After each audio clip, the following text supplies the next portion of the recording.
صراحة نفس يوم القصف جانا تليفون إنه في مسيرة ضربت موقع بين عمودة والقامشلي، وانطلقت سيارات الإسعاف على الموقع لإسعاف المصابين والجرحى. عند وصولنا للموقع عند وصول سيارة الإسعاف للموقع تم قصف الموقع بثلاثة صواريخ جديدة، وعلى أثرها تعرضت إحدى سيارات الإسعاف للقصف مهم. وأصبحت خارج الخدمة حاليا.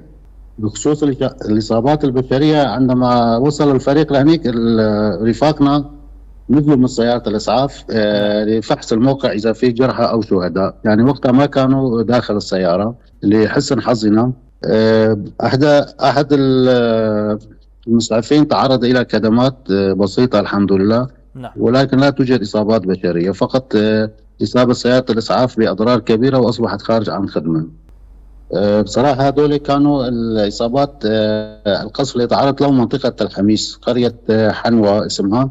مهم. 11 مدني إصاباتهم مختلفة بين أطفال ونساء وكبار في السن. مهم. تم إسعافهم إلى مشافي تربسبية ومشافي القامشلي، مهم. والحمد لله الآن أوضاعهم جيدة ومستقرة. مهم.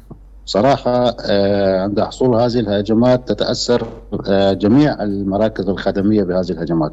مهم. مثل ما لاحظنا بالفترة الأخيرة يتم استهداف المراكز الخدمية كافة، نعم. من ناحية الكهرباء والمحروقات والمراكز الصحية والمرافق الصحية ومعامل الغاز. جميع الخدمات الخاصة بالمجتمع تتأثر، ونحن كهلال أحمر كردي تتأثر بشكل مباشر، لأنه عند حدوث القصف ندخل في حالة طوارئ وتتوقف جميع أعمالنا العادية، ويتأثر المرضى المدنيين بهذه الأعمال، لأنه نقوم أكثر شيء بإسعاف الجرحى والشهداء من جراء هذا القصف.